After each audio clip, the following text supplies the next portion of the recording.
Hello and welcome to the IdeaCast interview series, episode number 67. My guest in this episode is Dr. Carolyn Dicey Jennings, and Dr. Jennings is an associate professor of philosophy and cognitive science at the University of California, Merced.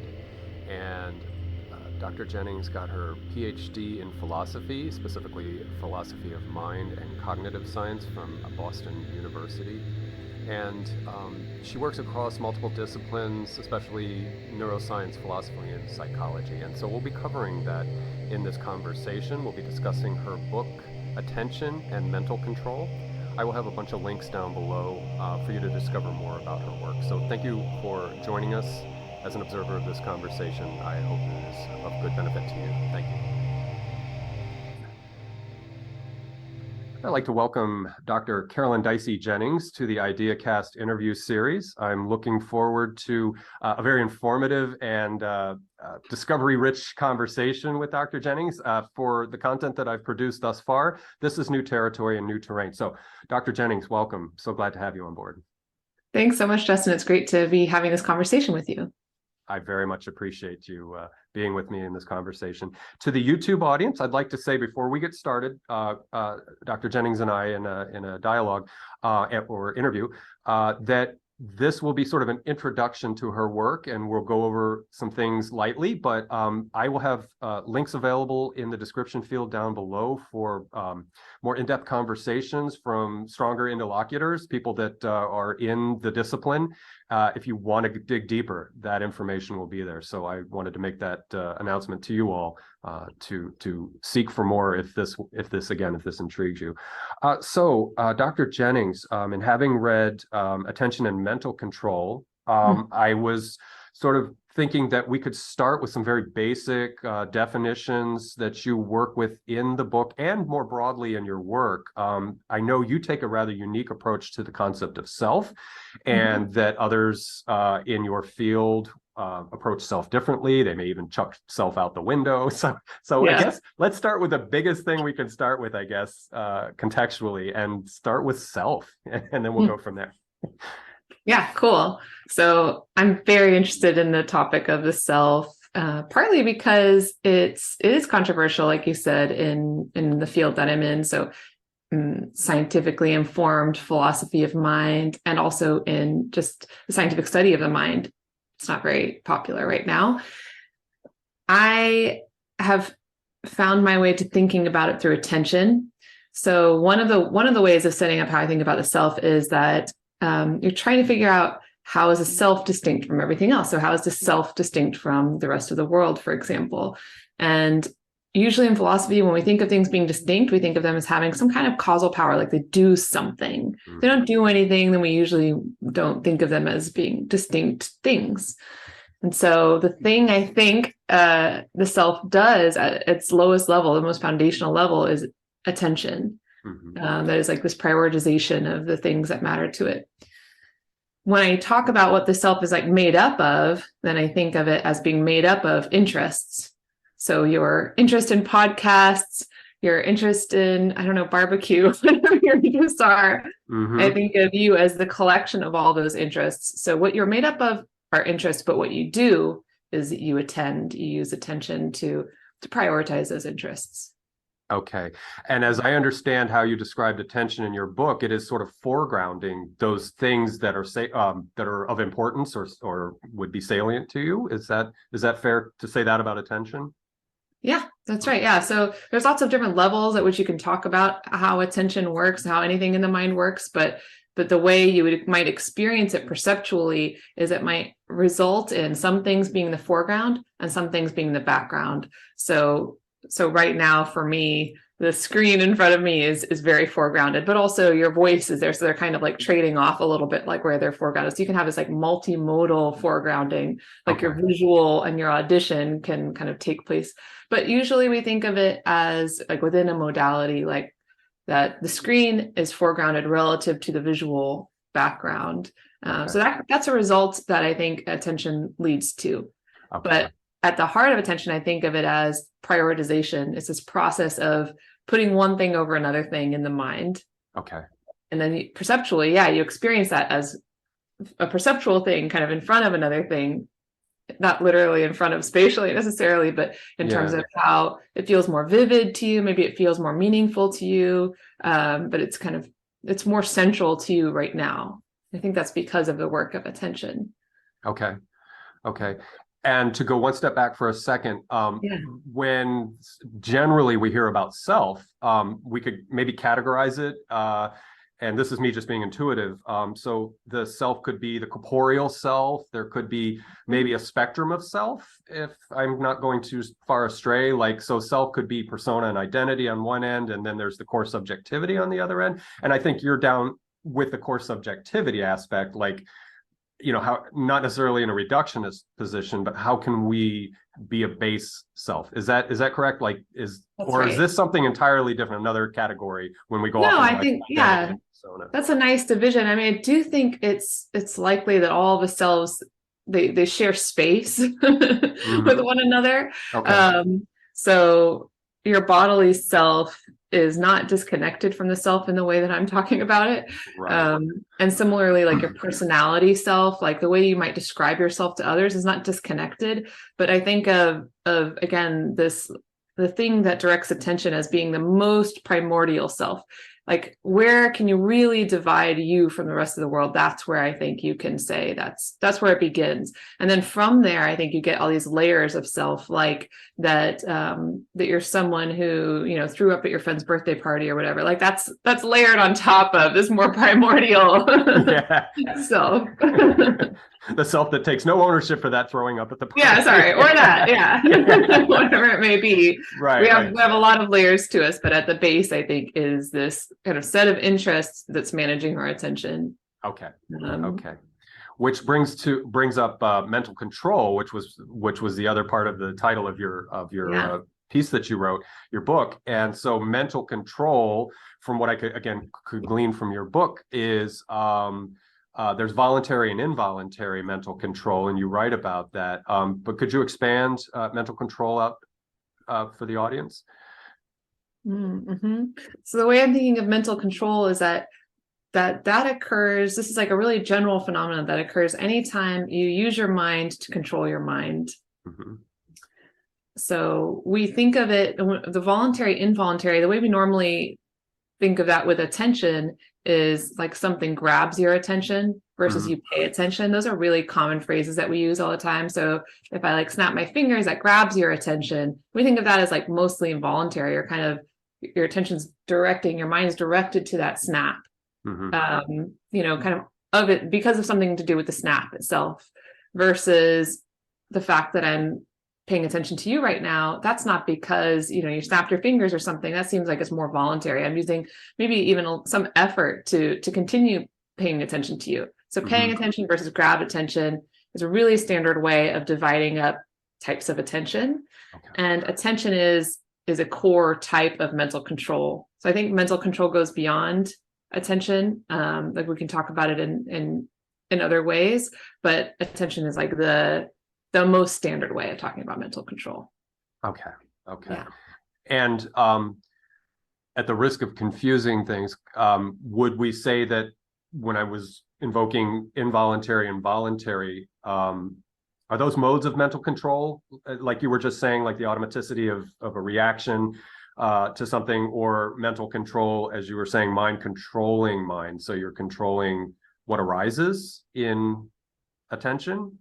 Am I scrambling things up too much? No, you're doing that's great. So like one of the things that I do in my work is I talk about how we normally like to think of attention and mental control as involuntary and voluntary, but actually it's mental control and attention are always on a spectrum from more voluntary to less voluntary. And there's something that's like off the spectrum, which is not mental control at all. And so the mind controlling the mind, the voluntary is the mind part, but you can be very minimally voluntary. So the idea is that even when you hear the snap and you're directing your mind to it using mental control, that even in that case where it feels really involuntary, there's still a tiny sliver of voluntariness even in that. Otherwise, we wouldn't call it mental control at all. And similarly with attention, we wouldn't call it attention at all if there wasn't even just like this minimal level of you assenting to that turn. And you Okay. can think of, like, for example, when you're playing like video games or something, you're so locked in on the video game. Somebody could snap right next to you without your mind turning to them. Mhm. So there is some voluntariness, I want to say, even in that low level. It's just smaller, if that makes sense. No, it does. It does. And I get that you're convergently focused. And so that affords you less, perhaps, bandwidth to maybe receive, or the reciprocal closing, it just, that's where all the resources go mentally. Is that right? Yeah. That's okay. So I'm just sort of feeding that back. Okay.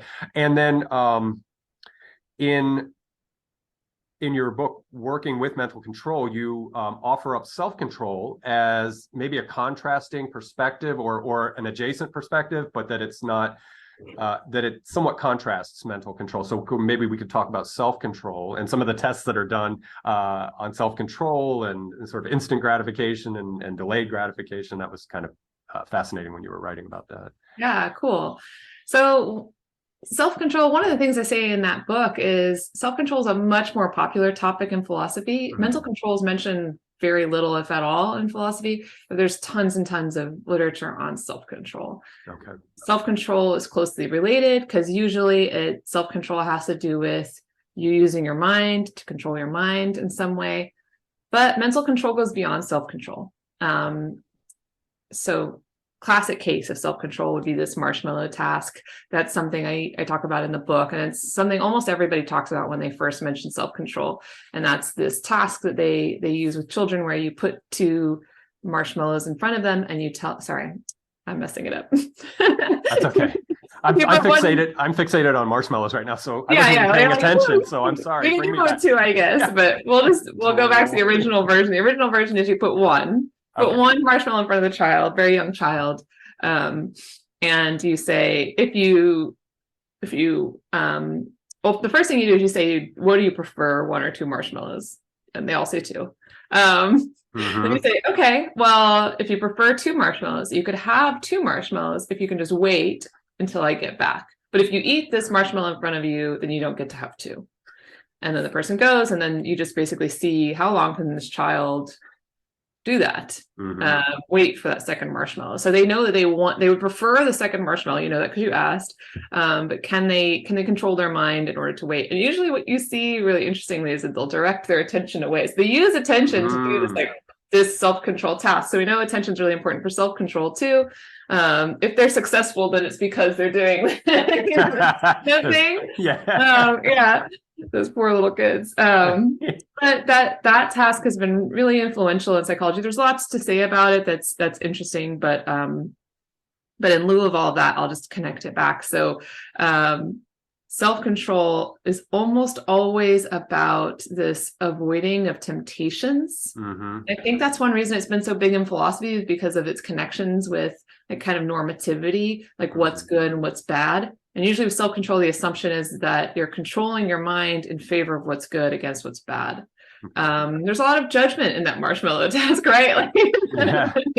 And some people have written about that too, how it seems like the self-control things are always about things that are pretty judgy, like food or whatever. But mental control just doesn't have to be about temptations at all. So you can use mental control. The example I use in the book is like you're playing ping pong. You can use mental control to concentrate on the ball in space while playing ping pong. You're using your mind to control your mind. You're trying to keep that concentration on the ping pong ball, but there's no temptations that you're trying to suppress. Yeah. Right. So it goes beyond the self-control. I think of as kind of a limited topic, and I think of mental control as a broader topic. Yeah, that's a good way to summarize it. And so this wasn't necessarily a big constituency in that book, but I was thinking about perception, and you've talked about or written about perception in other parts of your work in the literature. So I'm going to naively assume that when we're paying attention, something it attracts our attention, and then perception starts to move in. It cascades, is it downstream? And so perception is a interesting topic. Like with it brings in judgments, like you were saying with the marshmallow task. So could you talk to perception beyond attention, and Mm-hmm. if it's fitting, if it's appropriate to bring in to the conversation for that. Yes, I don't know if you're thinking of this, but I know that one of the things we might talk about today is like the flow states, and so it might be helpful Yeah. to kind of to set that up a little bit. That in psychology, it's really standard to use this language of sensation versus perception. Okay. It's a little bit different in philosophy. So in philosophy, we use the word sensation differently than in psychology. But in psychology, the idea is that you get this kind of raw input from your senses, from your eyes, from your tactile senses, your fingertips, your ears. You have this raw input, and then we call that sensation. And then once it begins to have some structure, begins to be informational for the organism, then we call it perception. Okay. So again, that's a psychology perspective. In philosophy, I'm just going to set aside the philosophy one for a minute. So I've explored that. When I explore perception and what the contribution of attention is to perception, I'm interested in that, like bringing of structure, the bringing of informational content. So how does attention help to bring structure to that raw sensation? And so I think of them as actually very closely tied. I've argued that you don't have perceptual experience without attention. The attention, that foreground background structure we talked about, that's the most primordial structure of perception. That's like the original structure, and that you need attention for that's what attention provides. So I think of attention as providing that gap from sensation to perception. Okay. Has there been work done on the kind of what might be a feedback loop with attention and perception? So as things get updated in real time, like say an accident's happening and you are sort of triaging the situation, and so your perceptual information gathering or whatever is updated. Is that a feedback loop between attention and what you're perceiving and what you are correcting in the adjustment of perception? Is that any kind of system being carried out there, or is that trivial? I definitely think that it's not none of this stuff is static. So I definitely think that there are feedback loops for sure.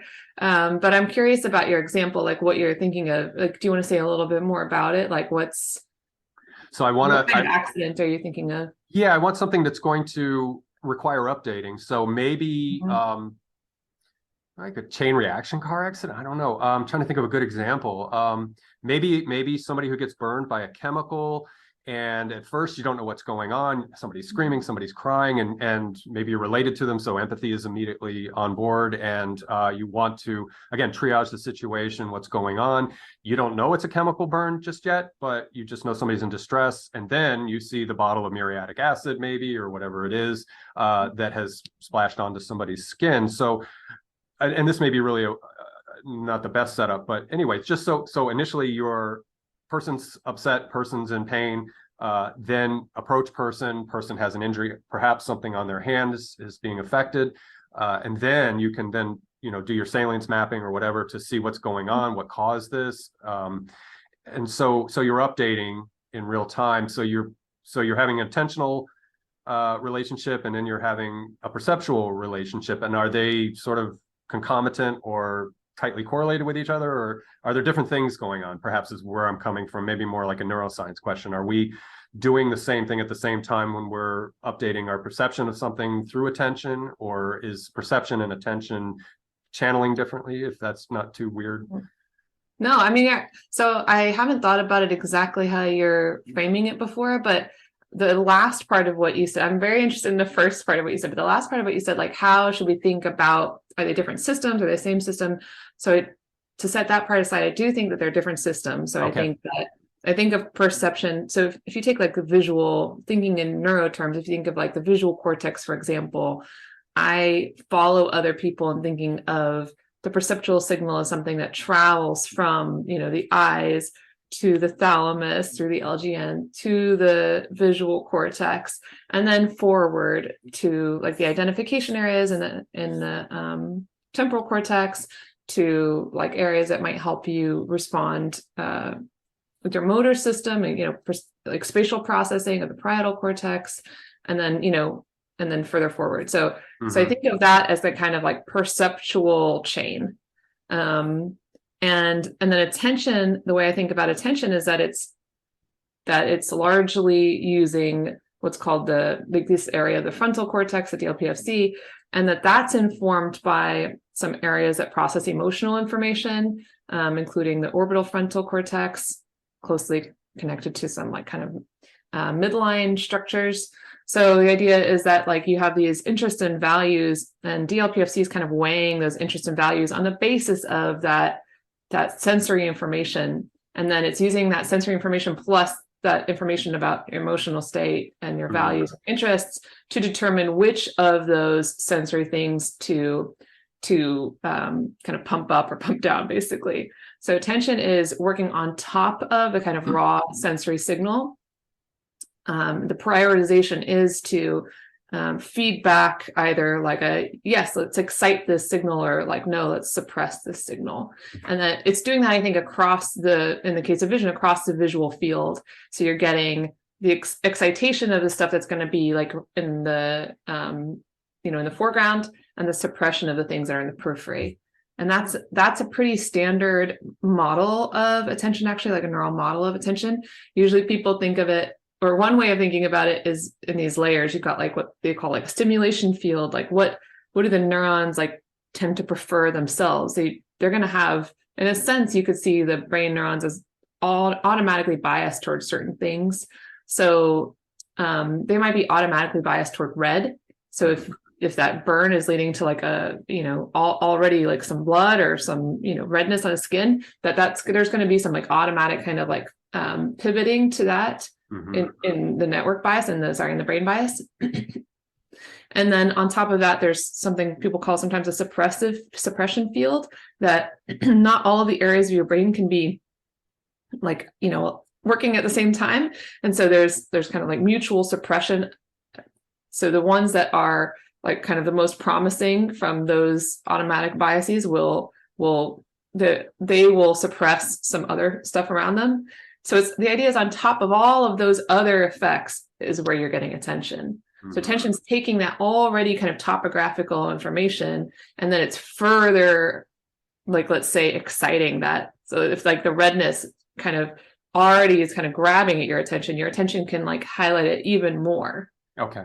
If that helps to make sense. I mean, I love your description of the kind of back and forth. And what I really love about it, and I hadn't really thought about before, is this thinking about it in terms of like a problem space. It's just sort of how you're thinking about it. So you might be like, okay, the problem space right now is this person's hurt, and I care about them, and I want to help them. And because maybe at first it's even like lower than that, you're just like, oh, there's somebody here who's screaming, what is this? Right. And then you're like, oh, they're hurt, I need to help them. And that I need to help them triggers you to attend to the muriatic acid. So I like that idea of the content, the kind of like propositional content that's arising out of that integration between perception and attention is changing the problem space and helping you find solutions that you might not have found otherwise. And that sounds totally right. I just don't think of it that I haven't gone into that level of detail with the different iterations and stuff like that. Yeah. Okay. Part of this is coming out of the fact that I had Susanna Siegel on a few months last year. Oh, that's awesome. Yeah. Yeah. And she and I talked about perception. So there's a little part of me that's like, perception, what you just explained helps me, because I see attention as being far more inviolate or unflappable than perception. So perception, when I spoke with Dr. Siegel, was she talks about epistemic downgrading and biases in perception and preloaded things that come out when we're, again, in real time assessing things as we need to. And they do those experiments where you hold up a drill and somebody's gone, stuff like that. Yeah, that kind of thinking. And so I see attention as, so would there be susceptibility in attention's faithful reproduction of what's going on in the exterior, in the environment? Is it pretty solid, or can it be susceptible? I don't think attention's reproducing things. So I do think of attention as just like facilitating more. Yeah, exactly. Okay. Like it's just giving thumbs up and thumbs down basically to what's the map that's already there. So it's not like kind of creating any of its own material. in my Okay. view. Yeah. Okay. So that's a good answer for that. And thank you for going with me on that tangent about perception, because when in reading your book, I was just sort of mulling that over and how they could be working with each other, or attention directs what happens with perception and updates it, or allows refreshing and updating for the system itself, the overall system. So going from that, I loved what you covered about top down and bottom up attention, and that's almost a subject in itself that we could do a show about. But I found it fascinating. I actually had to like really Google it and see, because I'm dyslexic, so like I had to look at pictures more than words, you know. But anyway, I finally got bottom, and that kind of speaks to some of the thing with mental control. And so could we open up top down and bottom up attention, or how attention is the affect of those two, I don't know if you want to call them systems. What would they be defined as, bottom up and top down? Is that just phenomena? Is that just so in other words, like the top down is the interiority reflecting outward, and bottom up is like the stub your toe example, where you're getting input from the exterior. That's a really coarse grained way of defining it. So I'll hand it off to you before I butcher it. No, you're good. No, that was great. Okay. I mean, there's I guess one thing to know is that there are these like divisions in different fields that roughly line up but don't perfectly line up. So like the historical one is active passive. So it's like, do you have some agency in the direction of attention, or do you not? And then that's coming out of philosophy. In psychology, they try to figure out like, even like, you know, very early days psychology, like William James, you know, philosopher, psychology hybrid person, he reinterpreted that active passive as voluntary involuntary. Okay. And then as psychology developed more, there was this attempt to come up with like a behavioral experiment that could capture that. And the attempt to capture that led to this endogenous exogenous language, which is kind of what I feel like you were referring to. So endo is like from the inside, exo is from the outside. So the idea is that maybe voluntary is coming from the inside and involuntary is kind of coming from the outside. Okay. So try to figure out how they could capture that behaviorally. And then in neuroscience, they used those very experiments on endo and exo attention to try to figure out like, well, what's happening in the brain when you get these differences behaviorally, what's happening in the brain? Can we separate these systems? And that's when they finally applied the language of top down and bottom up. Okay. But there's a big debate in neuroscience, psychology, all of it, about how to think about the two, whether you should divide the two at all, whether you should try totally different structures. There's actually an interesting debate from within Indian philosophy, for example, about, so Janardhan Ganeri talks about this in his book, about whether that division of top down, bottom up, going all the way back to active passive, whether that uses a kind of some Cartesian ideas that we should discard. So maybe we should just like start over with different, but I still find it to be a useful distinction. So in fact, I use it a lot in my work. And the way I think of the two sides is that they're like two inputs to attention.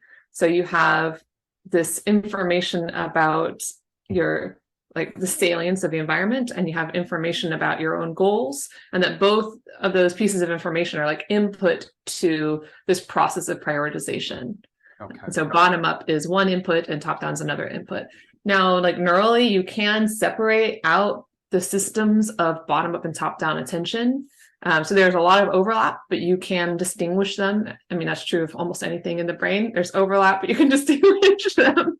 But to me, that just says that there are these different inputs into a common, it still could be the case that there are these different inputs to a common process, but some people have argued that no, they're like totally separable processes, top down and bottom up attention. That's just an ongoing debate. Okay. Yeah. And so those of you in the audience, you can keep checking in on these these conversations. Yeah, if it's of interest to you. Right. And in researching your work, I found that there's a lot of back and forth on a lot of this. Maybe not directly with mental control where you are, but like all of the periphery, all of the ancillary systems and ideas. And, you talk in other conversations you've had about phenomenology and just different disciplines looking at this through different lenses. And so that's what fascinates me, is it's just this, it's complexity. It's really hard to nail down. And then again, for somebody like me, sometimes I'm like, okay, I have to watch things 5 times and I'm like, oh, okay. So I'm glad there's persons out there like you that are doing that. Now, in your book, you were talking about ADHD, which kind of hits home for me, because I think in the 70s they called it dyslexia when I was a kid, and I don't know if that maps directly onto it. I think there's a difference, but maybe there's some overlap with that, because I am extremely distracted, and I mean, I've worked on it in my life, but when I was a kid, it was very difficult to focus on reading something without the mind wandering, which we could also bring up. I'd like to bring up, but so let's talk about ADHD and some of the interesting. There's even almost a paradox within ADHD that I found fascinating. So cover that for us. That would be neat. Yeah. So ADHD is usually seen as like a developmental disorder. It's heterogeneous, so it has these different types. One that I think is familiar to most people is like the hyperactive type. So when you're very young, children are like naturally hyperactive, like they have a lot of energy. It's exhausting to do a lot of things, right? But it's considered to be a developmental disorder because sometimes people maintain that hyperactivity later than you would expect. So like normal would be to have that kind of hyperactivity at a certain stage, but not at a later stage. And then people who are abnormal continue the hyperactivity. So they continue to have like really high levels of activity. But there's also an inattention, they call it an inattention subtype, where people who are diagnosed with ADHD tend to find it difficult to control the focus of their attention when they're not motivated. So interestingly, there's a really strong connection with motivation. If it's a difficult task, you don't tend to see strong differences between ADHD and non-ADHD patients. But it's when it's like an easy task, their motivation wanes, that you see these differences. And that's where you get like the paradoxical stuff you were talking about, because people with ADHD are actually much more likely to hyperfocus. And you might read that as like, oh, they're even more able to focus than everybody else. So they can really like lock in to something. They can, they're playing video games or whatever for 12 hours, or they could just be working on coding for 12 hours and not get up for water and not get up, just like hyper focused is the idea that you just like stay on that thing regardless of distractions. And that can be valuable, but they do that for the things that are intrinsically interesting to them, intrinsically valuable to them. But we expect of children that they will be able to pay attention to things that are not intrinsically interesting to them, because they go through the schooling process. And so it's very visible in schools that some children struggle to bring their focus back to things that they don't find intrinsically interesting. And that's where it becomes a problem. So all children find that challenging at a certain developmental stage, but some children maintain that challenge, maintain that difficulty with focusing on things they're not interested in longer. So that's how I think that's a standard way of thinking about ADHD. Okay. Now, one thing I found interesting, and it's common knowledge, is that the pharmacological intervention is usually amphetamines or Adderall. I mean, what's the other one? Ritalin, which is more related to cocaine, I think, than amphetamine. But so Adderall is like a non-dopaminergic amphetamine. But so what is locking into norepinephrine, epinephrine do to bring about a more focused child or teenager or whatever? Do you know the pharmacology of what's going on when they get that in their system, that it's somehow, and I've done that, like guilty, I've abused amphetamines in my life, and I can sit down and read a book and I can walk away, and I didn't think about 6 other things while I was reading the book. Not that I read books while I was taking amphetamine, but I mean, whatever task I applied myself to. It was usually for work. Like I would take a little dextroamphetamine and I'd go out and do a really obnoxious job that I didn't want to do. But I would focus. So anyway, I'm just curious if you know of anything that you've come across that explains why these drugs mediate the way they do? I don't know very much about it, and Okay. especially the different types. I guess the extent of knowledge that I do have is knowing that it tends to be the case that those with ADHD have genetic differences that have to do with dopamine. Usually it's considered to be either in the receptors or in the transporters. And so the idea is that they don't get as much dopamine basically as like a normal person would. And there are other neurochemicals that interact with dopamine, support dopamine. So I wouldn't be surprised if some of the different medical treatments target those supporting chemicals, whereas some target dopamine directly. But I find it very interesting that neural area that's really important for directing attention, the GLPFC, that it has different types of receptors and they're dose dependent. So if you have like a really low level of dopamine, then it reacts in a certain way. And if you have a high level of dopamine, it reacts in a different way.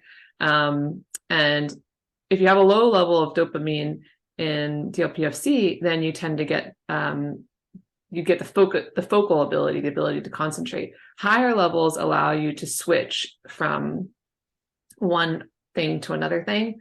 So that switching is where people usually think of like the control of attention, the ability to like move from one thing to another. Mm-hmm. And so if dopamine processing is something that those with ADHD, like they have like lower abilities to do that, and that would make sense of why they can get the focusing, but not the ability to switch as easily. So there are some interesting studies about some kind of etiological causes of ADHD that might explain why some of the drugs focus on dopamine. But I don't know in detail exactly how they work. Yeah. Okay. It was just a curious little thing I thought I'd throw out. Because again, I have anecdotal, I can sort of support how there's been a couple of times, like I said, I've had access to dextroamphetamine or whatever, and I really found that suddenly I'm not a bouncing squirrel anymore. I'm more able to do whatever it is I set myself out to do. And it's not that I'm even like I said, I would go do stuff I didn't want to do, you know? And I got through it. Yeah. So anyway. Yeah, I don't have those kinds of experiences. And I once heard somebody claim in a talk, like this is somebody giving a research talk, they claimed that one of those drugs, I think it was Adderall in this case, that on cognitive behavioral tasks, that those who have ADHD do much better with the drug, but that those that do not have ADHD, that their behavior is not improved, but they think that their behavior has improved. So that's, I think, interesting. When I mentioned this to other people later, they're like, no, it's not like that. I've taken it and it works. So I don't know what the truth is on that. But her claim was that the benefits aren't felt by people who don't have that deficit for those drugs. So that's also interesting if true. Again, I don't know exactly how it works, but. Yeah, no, that is interesting. Kind of brings that, what is it, placebo to mind, where, you know, you convince yourself that something's going to have good effect. Yeah. So I think maybe this is a nice segue to go into, you talk about meditation in some of your talks. Like you see Merced has a couple of the Coxsci channel on YouTube. You have some talks there. And you talk about the open, there's the monitoring, there's the the focused attention and open monitoring. And these are good examples of what you're speaking to in attention. And again, perhaps top down, bottom up. But so can we segue into meditation and see how that's a good example of mental control, and also how those two different disparate types of meditative or mindfulness practices can illustrate perhaps how we are presented with or to mental control. Yeah, interesting. So yeah, sometimes I'll use it in my classes. And one of the reasons I use meditation in my classes is because most people haven't really tried to meditate. And it's amazing how if you just try to meditate even for 1 minute, how can be very interesting to have done that for the first time. My students are usually blown away. They're like, I'm so much calmer now, because they just live like, you know, moment to moment, reacting to this thing and that thing. And so just to sit with themselves for even 1 minute is like novel and precious for them. And so I do, usually when I teach consciousness, I'll do it. And it's always a really interesting experience. But But so I do sometimes do these like little, very short meditation exercises in there. And this would be something your listeners could try for themselves, like just spend 1 minute trying to, the normal way for the focal meditation is to focus on your breath. You could do other things, like you could light a candle and focus on the candle flame or something like that. But breath is a nice, simple one. So you can put on a timer on your phone and just spend that 1 minute just focusing on what it feels like for your breath to kind of flow in and out.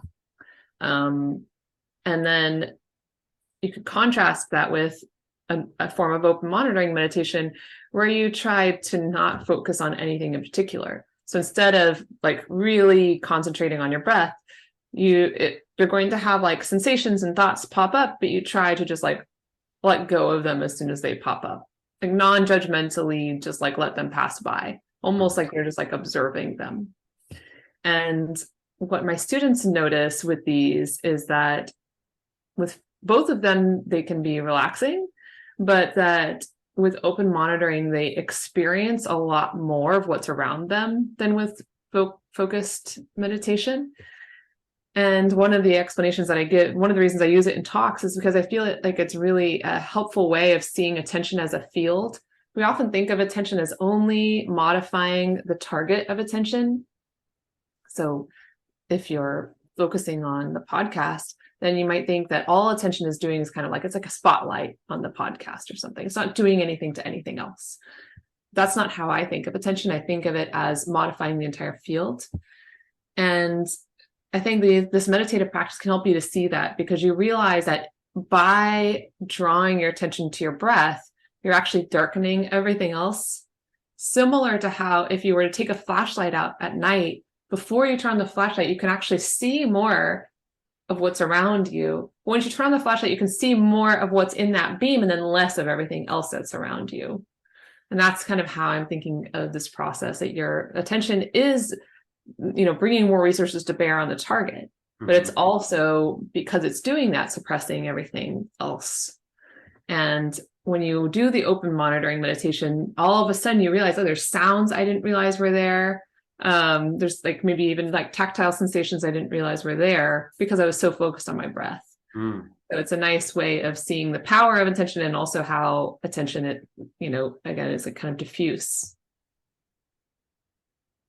in its impact. Yeah. So to the YouTube audience, that's a great little way to develop a heuristic for what we've been talking about, is to try these two different exercises. And I love to meditate, so I'll go right back onto my tangent about ADD or whatever. Yeah. For me, I've not even tried it to do silent meditation. I should, because I've got hundreds of hours of meditating. But what I do is I put soundscapes on, and the soundscapes kind of work against that monkey mind stuff. And it allows me to sort of parse myself, if that's a good way to describe it. And what I find is that if I spend about 40 minutes or so with a sort of droney, monotonous kind of soundscape that just allows the executive part of me to latch onto and then just fall away, is I do get into that sort of nice void space where I'm still aware that I'm me and I'm aware, but that all of the sort of the narrative and the chatter and everything just sort of drops off and finally lets me go for a little while, if that's a good way to say it. So I'll further that by saying that, like,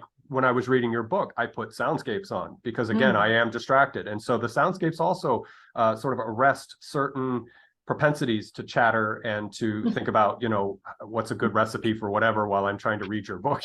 And so is there any work done on how to not necessarily hijack, but to co-opt this faculty, the auditory faculty, to do some mitigation and then allow, say, other operations like the eye to the visual, to the back, to the part of the cortex that does visual? Is there work on that, to help with that kind of thing? I'm sure there is. Your experience is very interesting. I haven't done that myself. I have a sister who uses white noise to sleep, and it drives me crazy. I don't like that. I think it can be very individual. I know, Susanna Siegel, she was talking about once to me how she really likes working in cafes, but she has to kind of move on every 6 months or so because it needs to be like a certain amount of kind of busyness and interest. But if she starts to get to know too many of the people, then it's not the right level anymore. And so I think people do have just like different needs on that, like how much stimulation, how much suppression, like back in the background in order to think clearly about something as difficult as philosophy. I think that varies a lot. But it works for you, so I'm sure there must be something to it. Yeah, it's my own little idiosyncratic. Yeah, it's my own little idiosyncratic thing. But it kind of fits well, I guess, with mindfulness, because some aspect of my attentional capacity is being confined or restrained, or I don't know if I'm doing it justice, but that it seems to help me then to focus on what I'm reading. And yours was for me rather technical writing.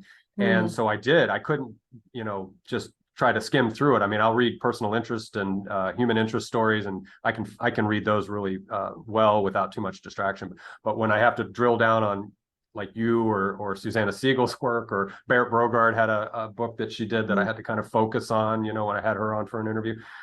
So anyway, I'm on another one of my tangents, but I just like the sound as capture, and then other faculties can take to the fore and, and focus on something.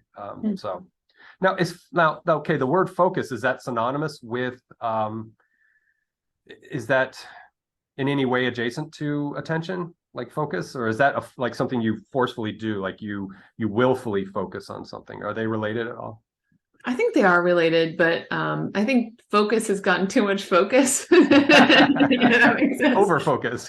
Yeah. So to me, like the heart of attention is this prioritization work, this process of prioritizing one thing over another thing, and that can result in focus, but it doesn't have to. Okay. So you could be using all of your attention and not be focused, I think. So you could be really trying to like reprioritize. Like maybe there is a conversation nearby you don't have on your soundscapes, and that conversation is distracting, but you might be using all of your attention to try not to be distracted, but still be distracted. So I think that they're separable. But I think focus is often the goal with attention. I mean, I think one of the really nice things out there is there's this work by Wayne Wu. He's another of these like attention researcher in philosophy, another interdisciplinary attention researcher. So he works with neuroscience and psychology and philosophy, just like me. And he connects attention with action. And I love this approach. So he thinks, I mean, we have different approaches, but I still really respect his. And he thinks of the purpose of attention is to act. And he thinks that the reason you get the limitations of attention is because of the limitations of your body. Like you can't respond to everything. So you could think of focus that way. Like, you can't like look at everything at once. You can't foveate. You can't have everything in the foveal area of your eyes at once. And so maybe you're using attention to determine, which thing you're going to act on, which thing you're going to look at or whatever. So for me, I have a broader sense of attention. I don't think it has to be for action. I just think it has to be by a subject. So you might prioritize. Normally, we're going to prioritize for the sake of action. I think sometimes you might prioritize for other purposes. But yeah, I really like that way of thinking about it because it helps explain why the constraints are there. Like, why do we need to prioritize? Because our bodies are limited. We can't do everything. Yeah. Yeah, that makes sense. And I even had Wayne Wu in my notes because he was saying selection for action, and you were saying it's a type of action. So I read a review that you had done of something he had published. I don't know if it was a book or just something. Yeah, a book. Yeah. And I read your review of that because you kept referencing Wu in attention and mind control. I was like, okay, well, I'll go find out who Wayne Wu is. So I found that. Cool. So I was all over the map when I was researching you. Yeah, it sounds like you did a lot of work for this. You're underselling how much you've done, I think. Well, I take it seriously. Like, again, a human interest person comes on and they write a biographical essay, then I'm like, okay, boop, and I can get through it. Just a few key details, and then we can riff. But with you, I want to hold it in a more important space. And so, and like your interviews on YouTube and your talks at UC Merced, probably watched all of those like 4 times each. Oh, wow. Yeah. So, I should bring you with me to explain my work to other people. I could be the opening act and it would be very comedic. And then you'd be the straight person, I'd be the Gracie Allen. You could be the George Burns. Say good night, Gracie. Those people over 90 will get that. Yeah, I'm like, well. If you ever get, you're familiar with the Burns and Allen Act in the 30s? It was, not that I was there, but I mean, it's very, very misogynistic because George Burns was the typical, sort of patriarchal man. But this is the 1930s, so you gotta adjust for, and relativize things. But Gracie Allen was the ditzy broad, and he was the typical patriarchal guy that had but it was a classic like Laurel and Hardy and Abbott Costello. But Gracie was the dingbat, and so they would just bounce off each other, and it was vaudevillian, I'm sure, and then it morphed into radio, and I think they may have even done a film or two, I can't remember, but just some of the old skits that they have show up in film. But anyway, we'll pull back, and no worries. One more thing I'd like to check in with you on about attention and mental control, and then maybe we'll go off the rails, and as if I haven't already taken us off the rail a few times, but we'll go into other things to talk about. I would like to talk about flow that you had mentioned earlier. I love that, and I've heard flow from a few different angles, and so I want to get your perspective on that, and we can share that with the audience. So flow state. So one of the reasons I talk about it is for like a kind of technical, theoretical reasons that I was really interested in whether, I'd already argued that perceptual experience depends on attention, and I was curious if there's any kinds of experiences that don't depend on attention. And so 2 of my advisors had argued that there are, but I disagreed with their arguments. And so I tried to think, like, is there anything I think doesn't depend on attention, any kind of conscious experience? And so I came across experiences of my own that later I realized I could tag with this like flow psychology language. That's a term used by Mihai Csikszentmihalyi and colleagues. It doesn't map on perfectly, but it's so close. It's easier to understand that way. And the experience of mine that I remembered that started this whole research trajectory was when I was drawing. I was at like a drawing competition when I was in my teens. I really like to draw from life. My father's an artist. And I had charcoal. I had like this big charcoal, I had a pad of paper and these charcoal sticks. And when I was done with the drawing, I realized that my jeans were completely, like the part that was over that big pad of paper were completely black. Because I had been so into it that there's charcoal dust just everywhere. Clouds coming up. And I hadn't really been noticing the other things going on around me at all. I had just been like totally on. Wow, that's neat. That's so cool. And I remembered that, and I was like, okay, so in a way you might think, well, that's got to be attention because you're so focused. But remember, I like to separate attention and focus. So I think focus is something that can result from attention, but can also result from like lower level filtering that doesn't have anything to do with attention. Okay. And I think that's what's happening in flow. I think that you have a lot of concentration and focus, but not because you're like weighing and prioritizing. So I think with attention, you have all this input coming in, and you have, your background values and interests, and you're trying to figure out what should I like, what should I highlight, or what should I suppress? I'm not saying you're doing that intentionally, but there's a process that's doing that. Okay. Whereas I think with flow, there's like an automatic, like a direct connection between the input, the sensory input, and your response. I think that happens because you've trained your skill in that area. And so for me, it's drawing because that's something I've done so much. So I don't need any longer to kind of determine where to direct my attention. The focus just goes directly with the important thing. And I call it in my work on this entrainment, because you're like entrained with that, the context in which you have that skill. You're entrained to the types of stimuli you're going to get in that context. Like you're flowing with your surroundings directly. People who have been in these kinds of states, I love this. I don't remember the exact quote, but I love this idea. There's a ultra marathoner who said that when she runs these 100-mile races, that she becomes like a drop of water in the desert, like herself is Wow. like a drop of water in the desert. And I love that because that's exactly how it feels to me. It's like you lose your sense of self entirely. And to me, that signals that this is a structurally different type of experience than our normal perceptual experience. The normal perceptual experience, you do have a sense of yourself versus the world, and you're gathering information from the world, and then you're acting on it. But I think that all falls away in these flow-like experiences. And I think that those are interesting experiences to explore. And in my work, I've argued that those are evidence for consciousness without attention. But they're just interesting to think about regardless of your theoretical position. Oh, sure. Absolutely. And there's, when I provide links down below, I think in your UC Merced page, there is an article there.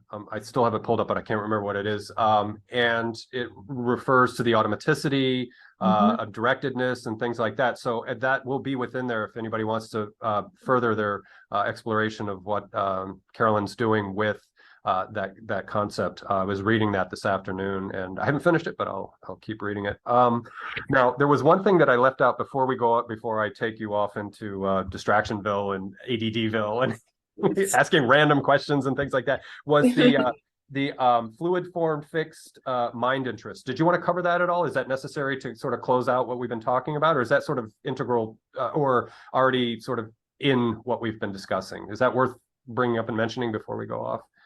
Yeah, I don't think it's necessary. I think that's just like that's a way of like categorizing interests that you can understand, like this bottom up and top down stuff, but I don't think it's necessary. Yeah. Okay, cool. It was the last thing on my notes, and I wanted to make sure that that was covered before we go off into spin the wheel of conversation. Yeah, where will it land? Where will it I'm land? excited.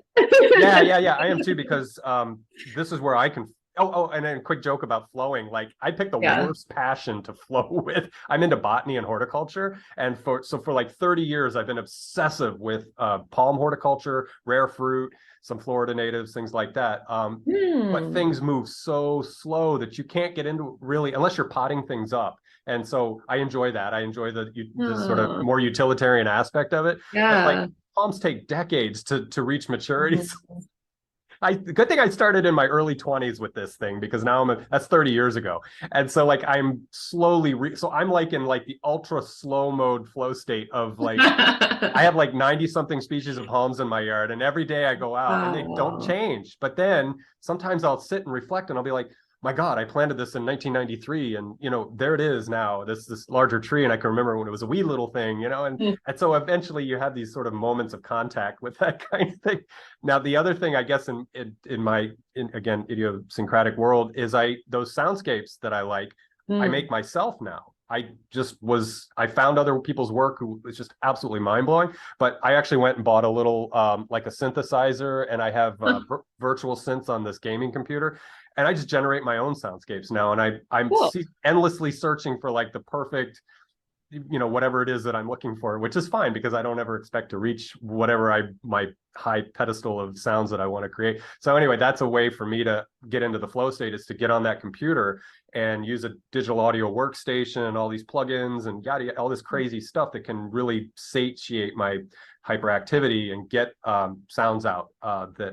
So that would be I guess one thing in my weird world that I can get into the flow state, is just getting lost. And because there's so many lights and bells and all those, it's a rabbit hole. In fact, the guys in that kind of subculture, they call it gear acquisition syndrome, and you just keep buying more gizmos and it's like any other hobby, like you get into something, you got to have more. So anyway, but okay, so to now then go to other matters. I'll do things that are kind of correlated with what we've been talking about. I mentioned Carl Friston earlier. What do you think? And somebody had brought up sort of like Bayesian sort of reframing and what's the term that I'm looking for? But like his free energy principle is an embeddedness kind of thing, which goes back to maybe the top down, bottom up, then attention, helping us with, again, salience mapping, salience landscaping, perhaps. What's the thing? Updating your priors, that kind of thing. and attention, again, is just part of maybe the system that does that. So what do you think about that work that folks like he and Chris Fields are doing? I don't know if you're familiar with Friston's work or Fields. And then I'll bring up Mike Levin too. They're all sort of in this cabal of this kind of thinking about, and I've heard you reference other guys, and we'll leave their names out for right now, but does any of that, have you ever looked into any of that, or is any of that jive with you at all? Not very much. So the number of people that I know are really into the free energy stuff, but I actually haven't. I'm only kind of skimmed some of Friston's articles on it. From what I've seen, there was nothing yet that was like, okay, this is going to be useful to me or helpful to me. Okay. I'm not saying that I only look at stuff that's helpful to me, but I'm a little more like that than I was when I was in graduate, and I'm a little more focused on like what I'm working on. Right. Mike Levin actually came out here to give a talk, but I couldn't go to his talk, so I missed that. But I heard a little bit about his work. Chris Fields, I'm not familiar with, but the predictive processing approach, I've engaged with that a little bit too. I did like a commentary on a predictive processing paper on like how it interacts with attention. I've gone to some talks on predictive processing. I've read some predictive processing work. Okay.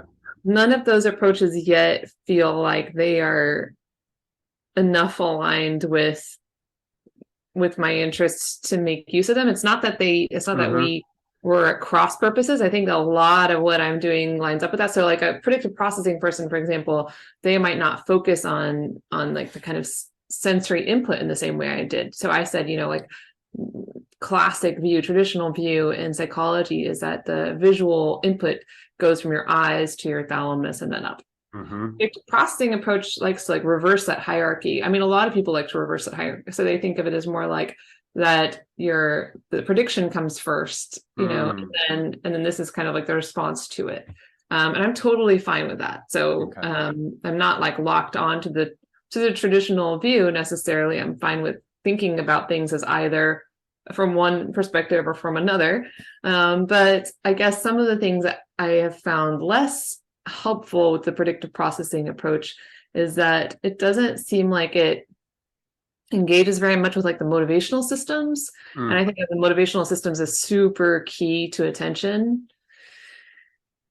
And similarly, like with Friston, I mean, it feels like a kind of like a physics style approach to it, which I started out my career as like a physics person and then a philosophy of physics person. So I understand some of why you might want to go down that road. And I still want to go down that road myself. I just, I'm really interested in the biological. Yeah. And I think, and that's the motivation, like biological organisms are motivated organisms.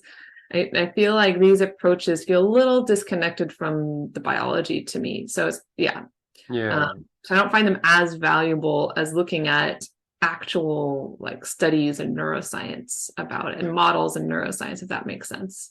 Yeah, but I wish them luck in modeling these things. Oh, sure. Yeah. So some kind of good signal is going to come from that, I think. And then Levin's maybe a little more integrated in what you were just saying, like more into biology, which he is. He's a biologist. And I find his work fascinating when he talks about a sort of non-central or decentralized cognition, where he'll cut up planaria worms that have been trained to do simple tasks, and whatever accounts for neural activity in the front of the worm gets distributed in this system, or not distributed, it's decentralized, or however you want to frame it. And so like the tail end, when it regrows back into a full planaria, will repeat those tasks, and yay, magic, or, so this really seems fascinating. And I actually reached out to Michael. He's going to have a pre-meet with me. And so if I don't scare him off, he'll come on and do a show. Yeah, I bet he'd be great. From what I've heard, he sounds like really interesting. Yeah, I think it'll be an interesting show. And I don't go all the way down. So you referenced in your attention and mental control about James being a neutral monist. So I kind of like to straddle the fence about, there's this whole physicalist, panpsychist, and yada, yada, yada. Yeah. And I know you've mentioned the work of Evan Thompson, and I like his biopsychism. I mean, that speaks to handling some of these things where, we don't want to be too mechanistic or atomistic, or we also don't want to be too way off in la la land with some of this stuff too. Which brings me to consciousness, if you want to dare tackle the C word. Let's do it. I love it because now one thing I'll bounce off of you, one person to another, just like you say, shooting the shit, is I hear people in like the Twitterverse, or I read rather in the Twitterverse or any of these other platforms where there'll be arguments about consciousness, and it's like people will say, well, when you're under anesthesia, you're not conscious. And it's like, well, yeah, ostensibly you're not, but you're not in a sort of self-aware state of consciousness. And so let's not throw that completely out the window, that you're still aspirating and circulating and functions are happening while you're under the knife or whatever. So anyway, so there's, I think, semantic shuffling, hustling, and confusion seems to be really what plagues consciousness when we talk about it. Now, there's spectrum here. So there's the woo-woo kind of thing about consciousness. And I like some of that. Like I like idealism to an extent, but also there's illusionism and eliminativism. And I know you were impressed by Dennett's work to an extent. So I'll stop yapping. Let's get you on this conversation of consciousness. I was trying to do a setup there, and I'm sorry, it got a little long. So yeah, I'm really into consciousness too. Yeah, I guess there's like a lot to say about consciousness. I totally agree with you about the semantic shuffling, that the words can be tricky.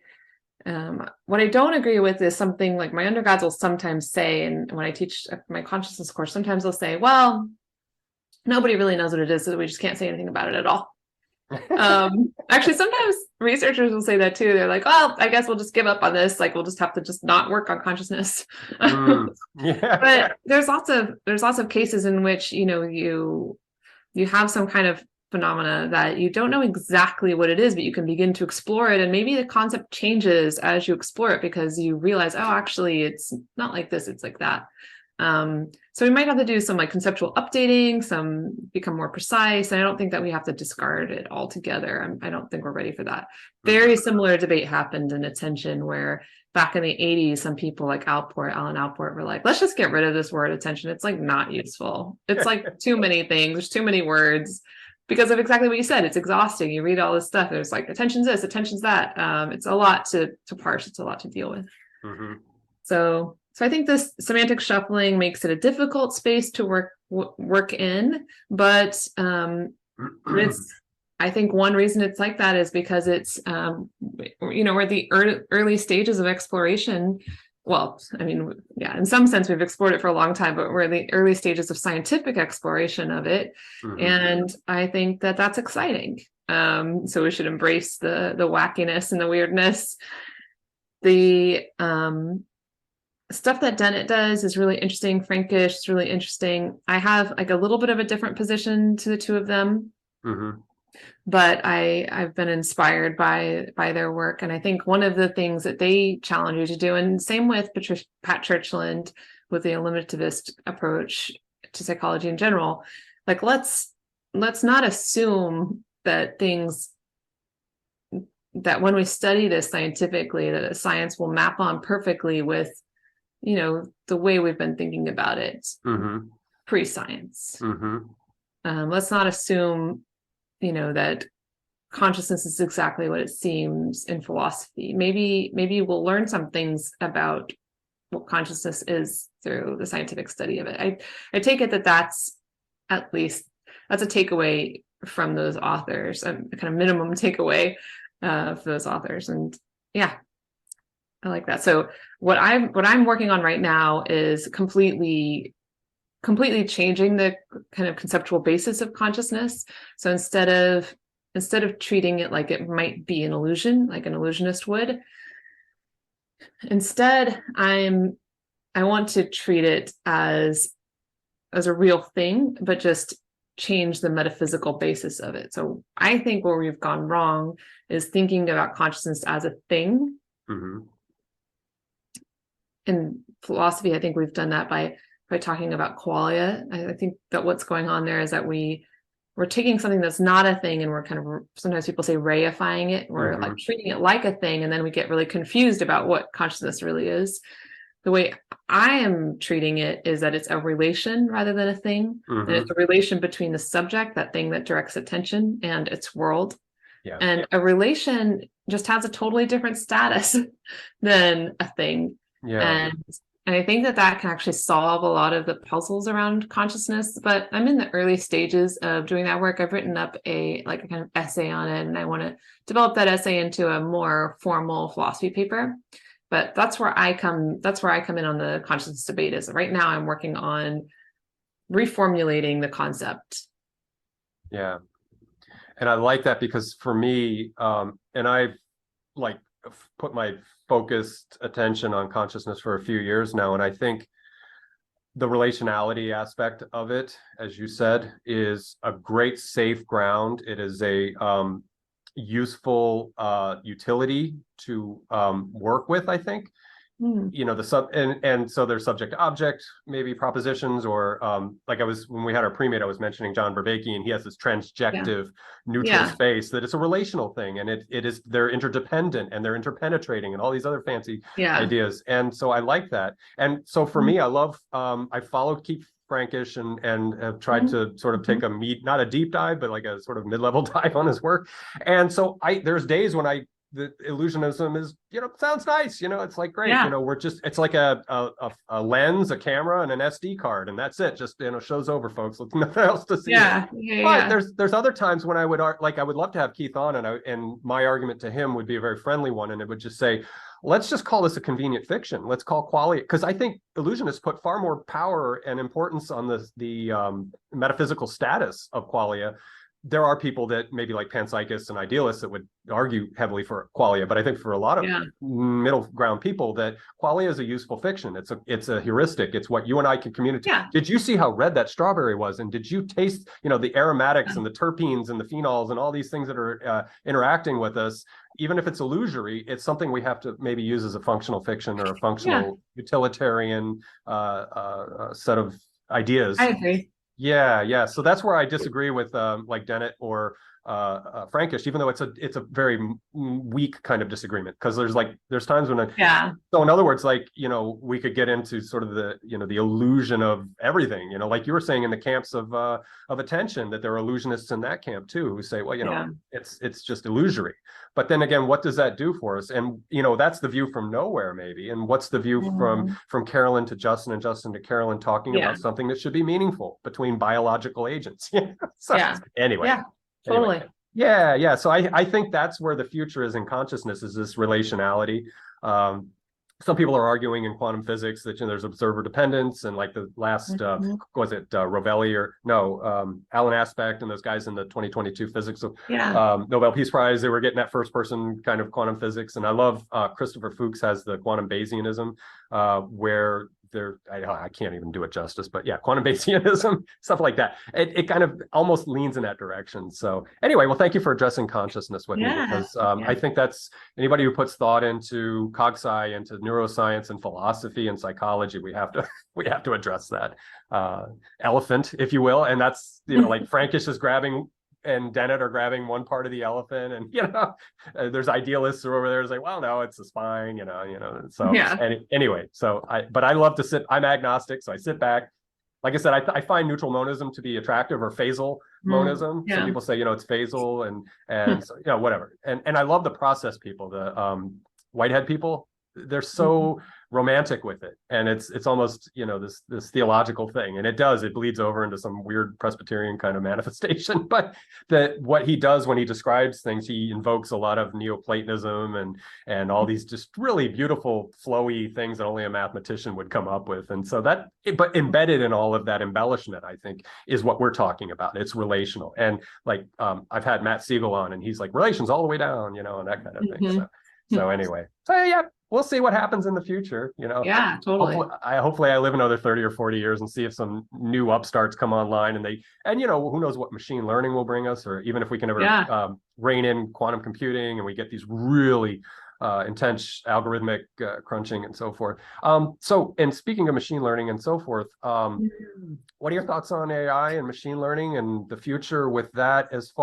Let me try to ground it into something. So ground it maybe perhaps either into your work with like attention, like the next generation coming online. We talk about these psychotechnologies, exaptive, which is another aspect maybe of forecognition, children being brought up with this sort of simulacra of intelligence in AI and virtual reality and all these other things. Where do you think that's going to take us? Psychologically, neuroscience, like, are we going to move along with that in a God, I don't know, a mimetic sense or uh, I don't even know how to, I know it's going to have a lot of physiological impact, but just psychological and psychosocial impact. What do you think's going on there for the future? Well, I guess I hadn't really that way framing, I hadn't really thought about very much, but like what would be the impact of like what a lot of people online right now are playing around with these, language models and talking about using them. I just read an article today, somebody using AI to on her Tinder page to generate like opening lines and chat and stuff like that with potential dates. And people have talked about like, well, what if students use AI to generate papers or professors use AI to generate papers, like what if this just becomes something that people are using all the time? And I honestly hadn't really thought about that. I know people are wondering about it, but I have worked a little bit I wrote a paper with a student of mine, Shadia Tabatabayan, where we talked about creativity and the use of like smartphones and stuff like that. So sometimes people think of creativity that you become more creative if you kind of like get rid of all of the control stuff. Then your creativity kind of lets loose. If people think of like, drugs help you to get into that. You drink or you take drugs and then it gets rid of your like control mind and then you can be creative. And so some people have thought maybe even if like these different technologies are kind of like reducing in certain ways our capacity for control, it can kind of control attention, maybe they're beneficial to our creativity. And we argued in that paper that that's not the case, that from what we've seen on creativity, it actually requires a close connection between. So the way that you get these like bottom up and top down things happening changes with creativity, but you still have both. Okay. And so you could think of it as like when you like take drugs or drink alcohol or whatever, that is lengthening one of those phases, the kind of bottom up phase, but you still have to have the top down phase in order to get the creative results. So in that paper, we talk about these changes to the mind that you're getting from app use, on purpose, like, these are purposeful changes in our minds developed by these app makers.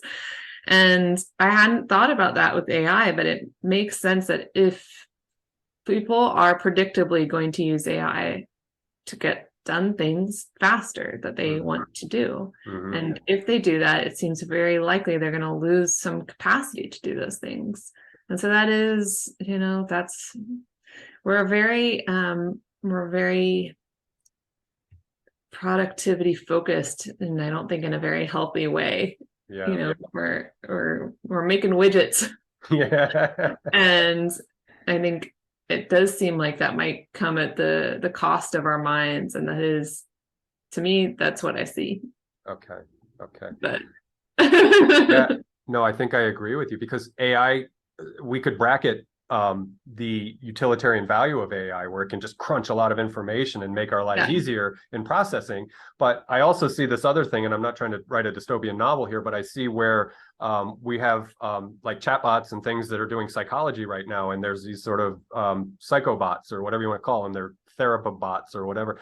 And I see this sort of attachment thing starting theoretically, just in my own imagination, where we form relationships with whatever it is that comes online that is a simulacra of a listening agent or so in other words, we could bring consciousness back into this, and you'll hear these again, the semantic shuffle of, well, will AI ever become sentient? Some people are already saying yes, and so but to me it'll always just be a sort of very tightly correlated simulacra of consciousness, but never really like you and I are conscious. But nonetheless, we will be drawn into that, just like we've been drawn into social media and certain apps and things like that. And I'm not putting a judgment value on what social media has done and not done, but I'm just thinking, like, in the future, we'll have these simulated persons that we engage with, and they're our therapist or they're our friend or whatever it is. And it's like, I'm neutral. It's like, well, it could go good or it could get weird. And some people will have to then go reconnect with a real human and sort this out with a therapist or a psychologist. Like, I've become so attached to this, like in the 80s, like I'm old. So when in the 80s we had Max Headroom, and he was this TV show, and it was this, kind of like AI virtual reality guy. And it was a comedy show, but it was sort of a harbinger of these kind of things where it's like there is this simulated agency, this simulated person that you're going to interact with. And just like we would bond with anybody else, or, reveal parts of ourselves and vulnerability and intimacy that we can share. And then there's this connection, the whole psychology there. So it just makes me wonder, like, how far we're willing to go with that in sort of becoming intermeshed, or, relating to this technology as though it were you and I having a conversation. I know you're a human being. They haven't gotten good with, CGI or anything like that yet. You're a person. You and I are engaged, and we're, the reciprocity is quick, and it's meaningful, but that I think can also be simulated. And so anyway, it's just interesting to think of like what people being born right now are going to be facing in terms of what, again, we commodify a lot of things. We like to find new frontiers in capital and market systems. And so like Zuckerberg found social media as being a very rich field of revenue procurement or whatever.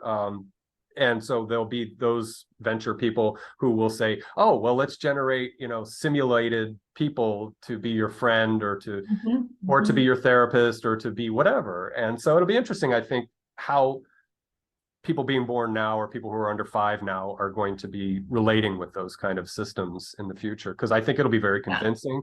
And will lines get blurred? So anyway, I'm sorry, I'm rambling, but no. And if they do, I mean, like some of the things you said are kind of disturbing. Like if you just taking that again a step further, like if using if using Google Maps, like you outsource that function, you're less able to navigate. If using like letting a social media direct your attention, you become less able to direct your attention yourself. If using AI, you become less able to write or read or whatever it is you're using AI for. Similarly, if you replace your social connections with artificial intelligences that don't care about you, don't value you, then what is that going to do to your own empathic capacities? It's not healthy to be in a situation. I think everyone's probably been in a situation before where they've been around people who don't value them or care about them, and it's really undermining. And so even if they can like kind of fake it, they don't. And you're probably going to detect that at some point. And so putting all your empathic energy out there onto beings that give you nothing, that seems like that's going to erode something too. And tools are great. It's great people are developing tools trying to take us in new directions, but a lot of the tools of the last like 50 years or whatever have been cognitive. And I think those are changing our minds in ways that I think are in some cases very unhealthy. Yeah. So I'll put a positive. I'm sorry, go ahead. Yeah. I just wish there was more thought about it, more more work on that. I think the positive spin might be that we might be at an inflection or reflection point with what social media has wrought, what we have wrought of this violent coming together. I call it violent because it's like suddenly like, again, I'm old enough to remember way before the internet, and you had 3 television stations, the radio, and a newspaper, and your buddies on the telephone. So now suddenly we're a global village, and we're all very much connected, and there's good and bad, there's positive affect, or there's all this things that are coming out of it. So maybe we can stop at a point and say, this is what we've learned, and this is we can take a step back and say, well, some things work, some things don't, and and there are people addressing this kind of thing, and the weaponization of information and tribalism and things like this that are arising, and the disconnection. So I would never verbally assault somebody at a cafe where we're having a cappuccino together, but if I'm on Facebook or Twitter, blah, blah, blah, blah, I can polemic, all this kind of stuff. So if we could sort those kind of things out, and maybe that's a template for how to engage the next iteration or the next adventure that we go on with this kind of thing. Maybe also if if our education system can say, okay, kids, guess what? There's going to be XYZ coming on in 2045, or we're heading in that direction.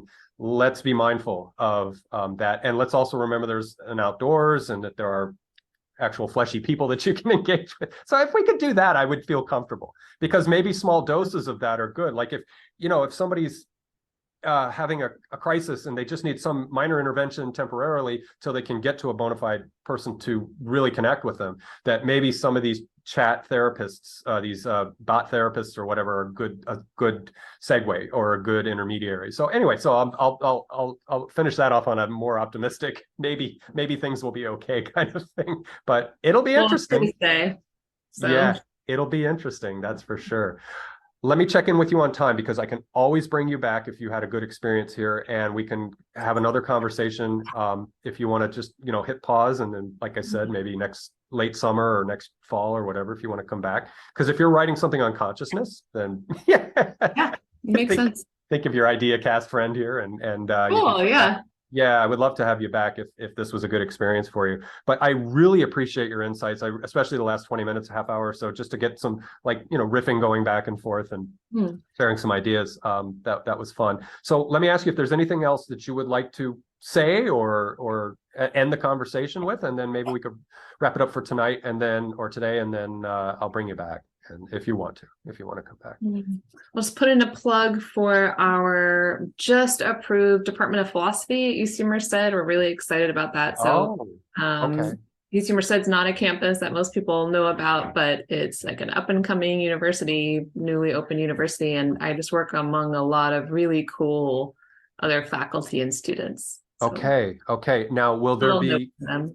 Yes, the philosophy department. So will they have a platform that, like a website or something, or an attachment? Yeah, so you can go to, like, if you want to learn more about the program, you can go to philosophy.ucmerced.edu. Yeah. Okay, I'll make sure that's in the links down below, because I want to promote that too, because we need more philosophy. These people that say no more philosophy, we're done. I'm like, Are you kidding me? Like, that's a whole nother show right there. I know. I run across people who are scientismists or whatever that is, the religion of science. And it's like, sociology can do the work of psychology. And I'm like, that's worse than the chatbot. Like, bring the automatic stuff back. I mean, sociology can inform us of a lot of things. All the areas are good, but we need all the different types of thought. Yeah, absolutely. The things that philosophy brings to bear include ethics. I mean, philosophy is the area that includes ethics. If you want to think about what should we be doing with these technologies, I mean, you need philosophers to think about that. That's not my area, but right. But it points to the value. It points to the value. I even say to people, like, with science, it's like, well, before you do science, you have to do things on the front end and the back end. And the front end is to formulate some ideas about what you're going to do. And to me, that's philosophy. And on the back end, then you have to talk about after you do the science, which is kind of one of the ways you talk about metaphysics. It's like after. So anyway, yes, we need philosophy. So here's to the thriving and success of UC Merced's philosophy department. Yeah. Make sure that they get some props from us. Dr. Jennings, thank you so much. It's been a wonderful conversation. I had a great time. Me too. I'm glad for your company. So to the YouTube audience, thank you guys so very much. I hope the conversation was informative for you. Again, lots of stuff down below if you want to follow more of Dr. Jennings' work. I'll have some YouTube conversations as well as relevant links to her UC Merced page and things. And Google Scholar, I think that's a good one, but there's overlap there. So anyway, all right, Dr. Jennings, thanks. I'll say goodbye to you after I stop record, but to the YouTube folks, thank you again. Take care.